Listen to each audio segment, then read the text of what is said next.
quiet of night, I whispered my plea, holding her close, hoping for her decree.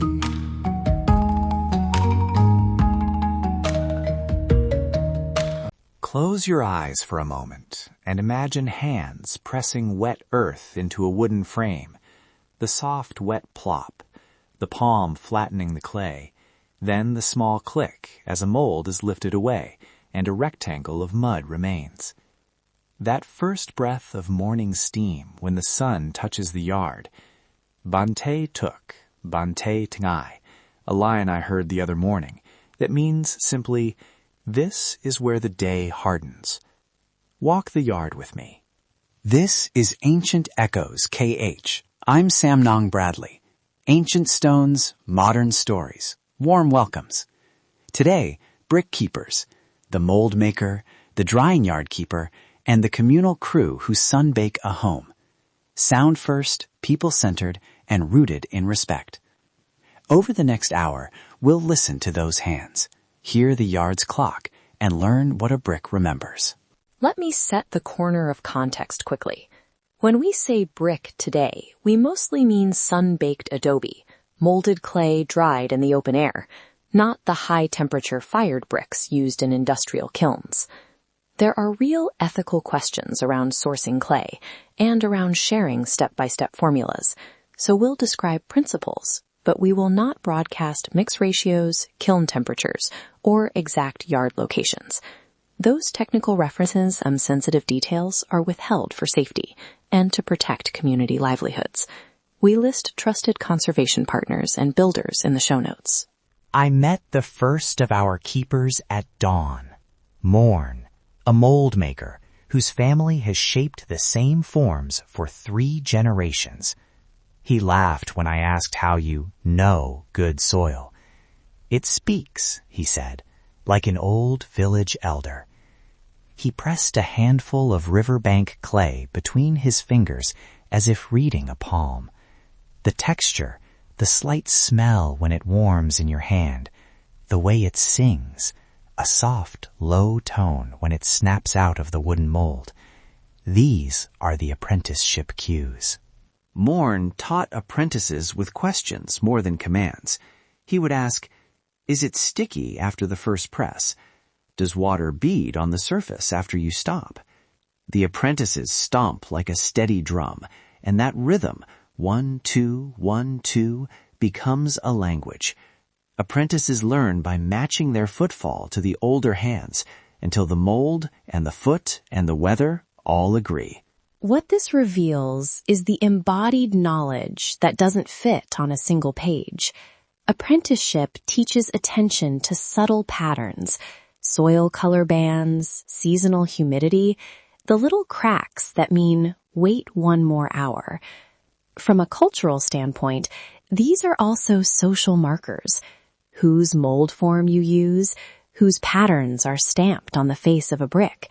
Those tell a story of lineage and belonging. Morn's workshop smelled of wet earth and old mango wood. He keeps a slim wooden box of molds, some carved with simple ridges so walls bind better, others plain for village homes. He told me a story about a mold his grandmother saved during the war. When the forms survived, he said softly, we kept the family in work. The mold held more than clay. It held our way. That line stayed with me. Bricks as carriers of family memory. Now, move with me a short walk away to the drying yard.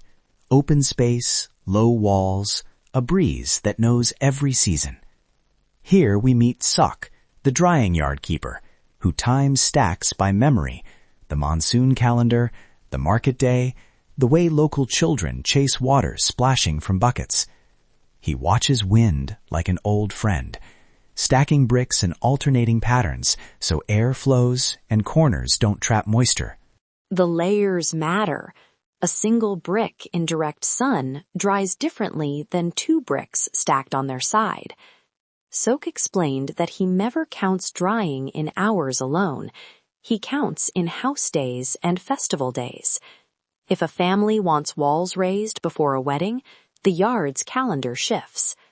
This is where communal obligations, market rhythms, and weather intersect. SOC also solves small disputes. A neighbor might lay a brick too close, obstructing airflow, or a youth might mix in too much river sand. Instead of scolding, SOC walks them through a test. He taps a brick and listens. The tiny clack tells him density. The drill of years shows him if the brick will hold a lintel or just garden soil. He taught me the listening. Hold the brick, tap it with the knuckle, close your eyes, and you begin to hear what the yard will do. Let's pause and breathe the yard. Imagine stomp, clack, the distant call of a vendor setting up for market, a child's voice calling a name, a breeze over stacked bricks. Hold that image. Scene interlude. A soft montage of footsteps, molds being lifted, bricks clicked into stacks, distant market calls, and a low wind over the yard. When the yard hums again, we join a laying day. Community labor in Cambodia often moves in waves, an invitation, a pot of rice, a day of hands. I watched a crew form, men and women, young and old, each role known. Some carry bricks, some lay mortar, some level. The crew leader, Dara, explained the etiquette. Guest labor is welcome, but unpaid labor as spectacle is not. If you ask to join, bring yourself ready to work, and bring fair compensation or a gift as agreed with the household. The layers of reciprocity are important. Households exchange labor for future favors. Repair a roof today, someone may help harvest rice later. But important to note, we mustn't romanticize unpaid labor. Our conversation with Dara made that clear.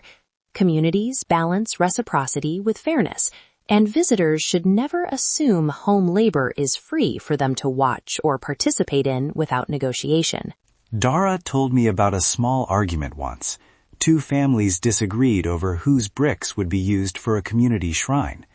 They sat, listened, and a neutral elder measured the stack and proposed a sharing solution. Each family provides every third course of bricks. Those small resolutions, he said, keep the yard from becoming a site of lasting grievance. Bricks can carry friendship as easily as they carry load. We also spoke briefly with a local agronomist. She couldn't join us in the yard, but shared guidance about sustainable clay sourcing. She emphasized avoiding erosion-prone sites, rotating extraction areas, and the need for community-managed pit regeneration. We will not name sites or give extraction instructions on the air. Instead, find the agronomist and conservation groups we list in the show notes if you're interested in responsible partnerships. So, what can you do if you come to Cambodia and want to learn or help? Practical, vetted tips. Always ask before entering a yard. Do not request secret recipes or precise clay locations. Hire through vetted masons or cooperatives. We've linked trusted contacts in the notes. Offer fair pay and discuss expectations up front. Bring small gifts for children if agreed with the household. And follow guidance from conservation partners if your interest extends to material sourcing.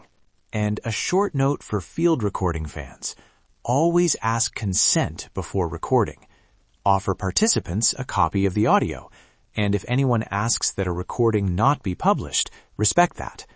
Ethical recording is part of caring for the people who teach us. The deeper story here is how material practices, soil, sun, and the timing of a market hold social knowledge. Apprenticeship carries technique and values. Drying yards carry calendars.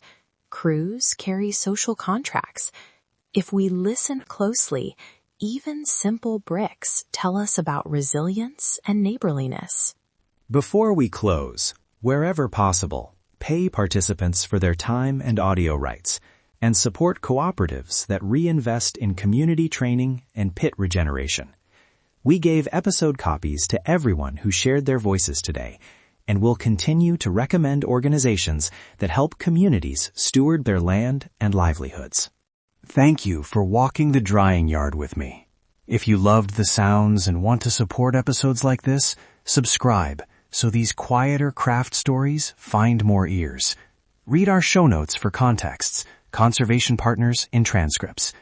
And when you travel, ask, offer fair pay, and leave the yard how you found it, intact and respected. Quiet Stones, Loud Stories. I'm Samnong Bradley. Listen, learn, belong. See you next time.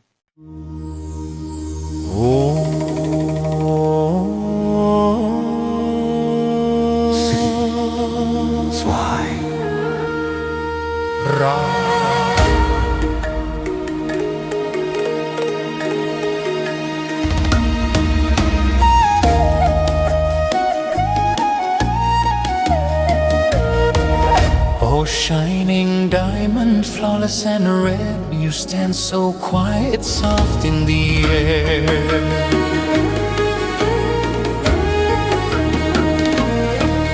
I dared not to rush, you feared you'd flee.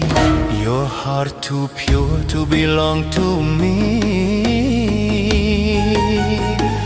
If you turn away, I reach and bind, press my hand, still body and mind.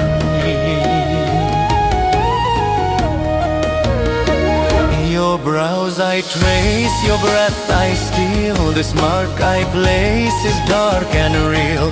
From this moment break and fall, hear the spell, obey the call.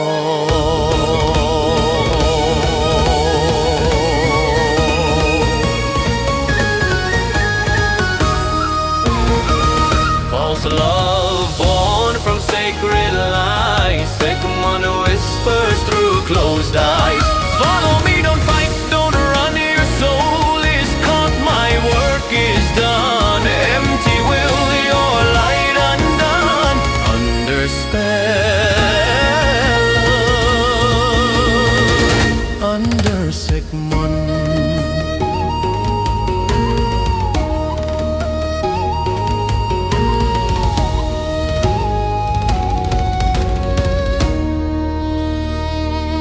Crystal beauty, diamond bright, caught between shadow, charm and night.